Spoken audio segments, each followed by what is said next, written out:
ঘরটা বন্ধ করে কানে হেডফোন দিয়ে বসুন। আজকের গল্পটা একটু অন্যরকম।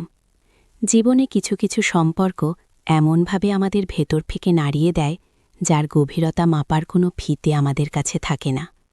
এমন কিছু অনুভূতি থাকে যা সমাজের বাঁধা ধরা নিয়মের বেড়া ভেঙে বেরিয়ে আসতে চায়। আজ আমি আমার সেই গল্পই বলবো, যা হয়তো অনেকের মনে কৌতূহলের জন্ম দেবে, আবার হয়তো কেউ কেউ নিজেদের জীবনের কোনো গোপন কোণার সাথে মিল খুঁজে পাবেন। আমি অনন্যা। আমার বাড়ি নদিয়া জেলার এক শান্ত গ্রামে। দেখতে কেমন, সেই প্রশ্নের উত্তর আপনারা আমার এই স্বরের সঙ্গে মিলিয়ে নিন। তবে এটুকু বলতে পারি, বিধাতা আমায় গড়তে গিয়ে হয়তো একটু বেশিই যত্ন নিয়েছিলেন। আজ যখন আমার এই একান্ত গোপন কথা আপনাদের সাথে ভাগ করে নিচ্ছি, তখন আমার পরনে একটা হালকা গোলাপি রঙের সালোয়ার, ঢিলে ঢালা, তবে বুকের ভাঁজ আর কোমরের বাঁকগুলো তাতেও ঢাকা পড়ে না। আয়নার সামনে বাড়ালে মাঝে মাঝে নিজেই অবাক হয়ে তাকিয়ে থাকি, এই শরীরটাই কি করে যে এত রহস্য আর লুকানো আকর্ষণের জন্ম দিতে পারে ভেবে পাই না।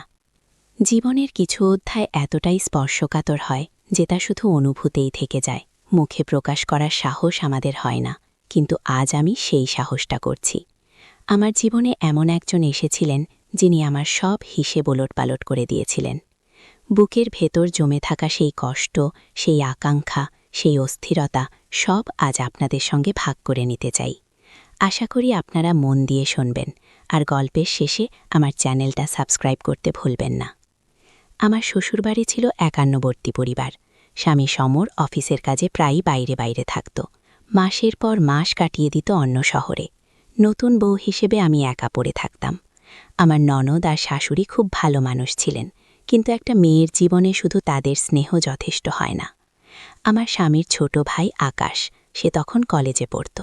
সমর যখন প্রথম আমার সাথে তার পরিচয় করিয়ে দেয়, তখন আকাশ ছিল নেহাতি একটি ছেলে মানুষ, লাজুক, শান্ত, পড়াশোনা নিয়েই ব্যস্ত থাকত।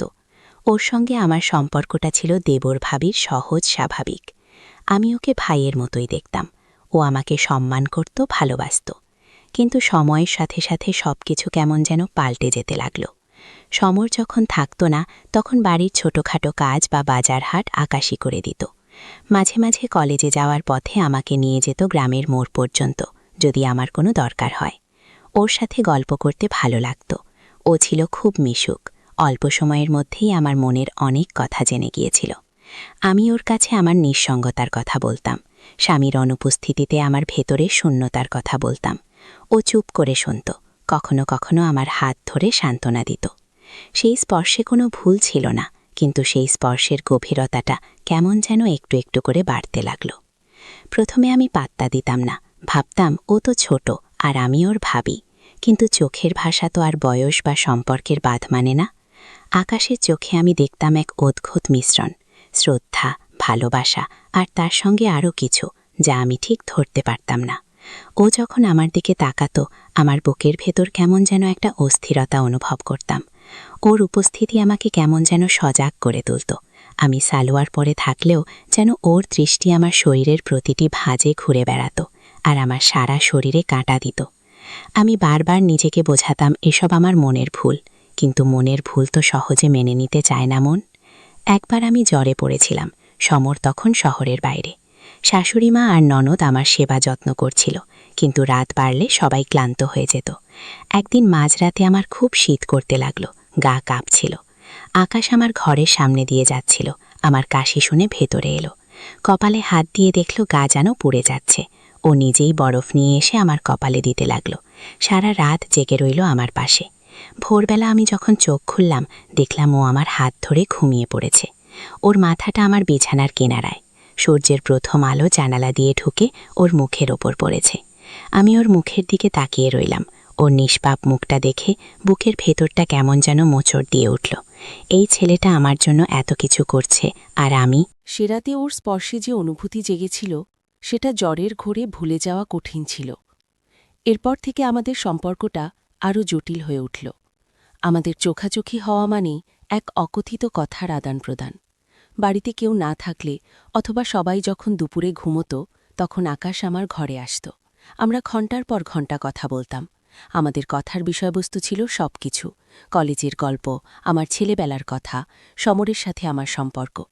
তবে তার ভেতর দিয়েই ধীরে ধীরে আমাদের ভেতরের অনুভূতিগুলো স্পষ্ট হতে শুরু করল। ও আমার হাত ধরে রাখত, কখনো কখনো আমার চুলে বিলি কেটে দিত। সেই স্পর্শগুলো এতটা পবিত্র ছিল না যতটা একটা ভাইয়ের স্পর্শ হওয়া উচিত। আমি নিজেও বাধা দিতাম না। আমার ভেতরের এক শূন্যতা যেন ওর স্পর্শে পূরণ হচ্ছিল। একদিন আকাশ আমার পাশে বসেছিল, আমি সেলাই করছিলাম। ও আমার কাঁধে মাথা রাখল, ওর উষ্ণ নিঃশ্বাস আমার ঘাড়ে পড়ছিল। আমার সারা শরীরে যেন বিদ্যুৎ খেলে গেল।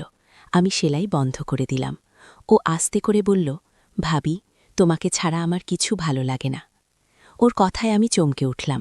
আমি ওর দিকে তাকাতেই দেখলাম ওর চোখে জল। ও আমাকে আরও শক্ত করে জড়িয়ে ধরল। আমি সেদিন নিজেকে সামলাতে পারিনি।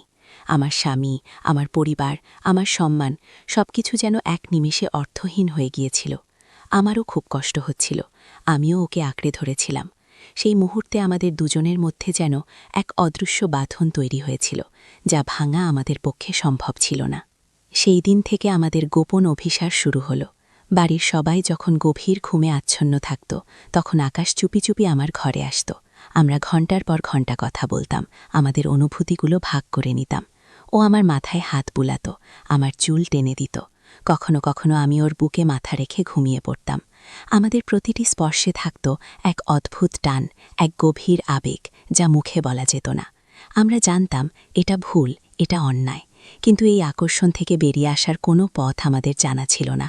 আমি নিজেকে দোষ দিতাম, আমার স্বামীর প্রতি বিশ্বাসঘাতকতার জন্য নিজেকে ভর্ৎসনা করতাম। কিন্তু আকাশের কাছে গেলে, ওর চোখে তাকালে সব ভুলে যেতাম। আমার মনে হতো এটাই আমার একমাত্র আশ্রয়, আমার ভালোবাসা। কিন্তু এই লুকানো সম্পর্ক দিনের পর দিন বাড়ছিল। সমরের অনুপস্থিতি আমাদের আরও কাছাকাছি নিয়ে আসছিল। মাঝে মাঝে ভয় পেতাম, যদি কেউ জেনে ফেলে, আমাদের সম্মান, পরিবারের সম্মান সব ধুলোয় মিশে যাবে। আকাশও ভয় পেত, কিন্তু ওর ভালোবাসা ছিল যেন আরও গভীর। ও আমাকে বলতো, ভাবি, তুমি ছাড়া আমি বাঁচব না। ওর এই কথাগুলো আমাকে আরও দুর্বল করে দিত। আমি যেন এক চোরাবালিতে আটকে যাচ্ছিলাম, যেখান থেকে বেরিয়ে আসার কোনো রাস্তা ছিল না। এই সম্পর্কের মানসিক চাপ আমাকে ভেতর থেকে কুড়ে খাচ্ছিল। আমি না পারছিলাম সম্পর্কটা পুরোপুরি শেষ করতে, না পারছিলাম এর পরিণতি সম্পর্কে কিছু ভাবতে। আমার স্বামীর ফিরে আসার দিনগুলো যত ঘনিয়ে আসত, আমার অস্থিরতা তত বাড়ত। সমরের সাথে আমি আর আগের মতো স্বাভাবিক থাকতে পারতাম না। আমার ভেতর এক অপরাধ বোধের পাহাড় চাপানো থাকত। আমার ঠোঁটে হাসি থাকলেও চোখে জল ঝলঝল করত। এক রাতে সমর ফিরে আসার ঠিক আগে আকাশ আমার ঘরে এসেছিল। ওর চোখে ছিল গভীর কষ্ট। ও আমার হাত ধরে বলেছিল, যদি কোনোদিন তোমাকে হারাতে হয়, তবে হয়তো আমি মরে যাব। ওর কথা শুনে আমি কেঁপে উঠেছিলাম। আমার নিজের কষ্ট, ওর কষ্ট সব মিলেমিশে একাকার হয়ে গিয়েছিল। এই সম্পর্কটা শুধু আমাকেই নয়, আকাশকেও শেষ করে দিচ্ছিল। একদিন আমাকে একটা সিদ্ধান্ত নিতেই হলো। আমি জানতাম এই সম্পর্কটা চলতে থাকলে একদিন না একদিন আমাদের সব গোপনীয়তা ফাঁস হয়ে যাবে। শুধু আমরা নই, আমাদের পরিবার সবাই ধ্বংস হয়ে যাবে। আমি আকাশের সাথে শেষবারের মতো কথা বললাম, ওকে বোঝাতে চেষ্টা করলাম আমাদের এই সম্পর্কটা সমাজের চোখে অন্যায়, আর এর কোনো ভবিষ্যৎ নেই। ও প্রথমে কিছুতেই মানতে চাইছিল না। ওর চোখে জল, বারবার বলছিল, তুমি কি করে পারবে ভাবি, তুমি তো বলেছিলে আমাকে ভালোবাসো। আমার নিজেরও খুব কষ্ট হচ্ছিল। আমার ভালোবাসাও মিথ্যা ছিল না, কিন্তু ভালোবাসার চাইতেও বড় কিছু ছিল আমার কাছে, পরিবারের সম্মান, নীতি নৈতিকতা। আমি ওকে বোঝাতে চেষ্টা করলাম আমাদের দুজনেরই নতুন করে বাঁচা উচিত। এই সম্পর্কটা আমাদের দুজনকেই শেষ করে দেবে। সেই দিনের পর থেকে আকাশ আমার সাথে দূরত্ব বজায় রাখতে শুরু করল। ওর কষ্ট আমি নিজের চোখে দেখতে পেতাম, আর আমার বুকের ভেতরটা ছিঁড়ে যেত। কিন্তু আমি জানতাম এই কঠিন সিদ্ধান্তটা নেওয়া কতটা জরুরি ছিল। জীবনের কিছু ভুল সিদ্ধান্ত আমাদের সারা জীবনের জন্য পঙ্গু করে দিতে পারে। সমাজের চোখে যা অন্যায়, যা নীতিবিরুদ্ধ, তার শেষ পরিণতি হয়তো সুখের হয় না। সেই গোপন ভালোবাসা, সেই তীব্র আকর্ষণ সবকিছুকে চাপা দিয়ে আমি আবার আমার স্বামীর সংসারে মন দিলাম। কিন্তু রাতের নির্জনতায় মাঝে মাঝে আমার মনে পড়ে যেত আকাশের কথা, ওর স্পর্শের উষ্ণতা। সেই স্মৃতিগুলো যেন আজও আমাকে বিদ্ধ করে। জীবনে এমন কিছু সম্পর্ক থাকে যা মনের গভীরে লুকিয়ে থাকে, কাউকে বলা যায় না, কিন্তু তার ক্ষতটা আজীবন থেকে যায়। এই গল্পটা শুধু আমার একার নয়, হয়তো সমাজের আরও অনেক মানুষের।